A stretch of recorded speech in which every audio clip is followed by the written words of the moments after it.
किसी गांव में एक बूढ़ा व्यक्ति अपने बेटे और बहू के साथ रहता था। परिवार सुखी संपन्न था, किसी तरह की कोई परेशानी नहीं थी। बूढ़ा बाप, जो किसी समय अच्छा खासा नौजवान था, आज बुढ़ापे से हार गया था। चलते समय लड़खड़ाता था, लाठी की जरूरत पड़ने लगी।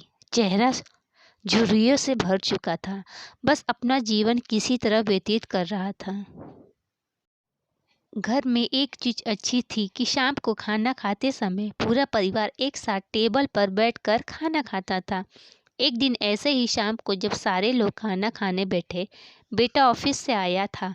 भूख ज़्यादा थी तो जल्दी से खाना खाने बैठ गया और साथ में बहू और उसका एक बेटा भी खाने लगे। बूढ़े हाथ जैसे ही थाली उठाने को हुए, थाली हाथ से छिटक गई। थोड़ी दाल टेबल पे गिर गई।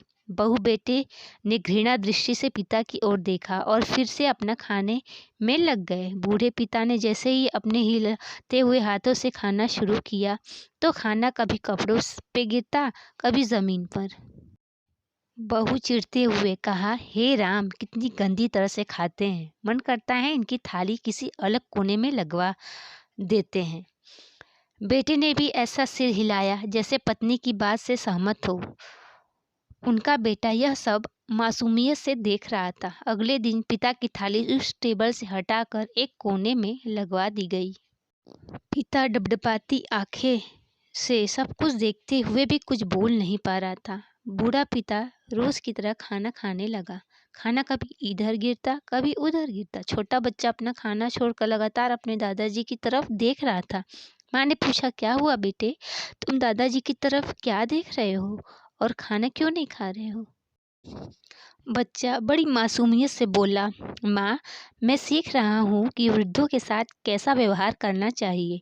जब मैं बड़ा हो जाऊंगा और आप लोग बूढ़े हो जाओगे तो मैं भी आपको इसी तरह कोने में खाना खिलाया करूँगा। बच्चे के मुंह से ऐसा सुनते ही बेटे और बहू दोनों कांप उठे।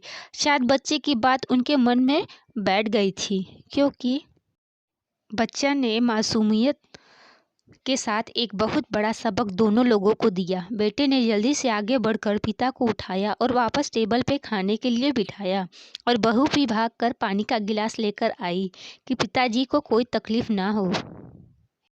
इस कहानी से शिक्षा मिलती है कि माँ बाप इस दुनिया के सबसे बड़ी पूंजी है। आप समाज में कितनी भी इज्जत कमा लें या कितना भी धन इकट्ठा कर ले, लेकिन माँ बाप से बड़ा धन इस दुनिया में कोई नहीं है।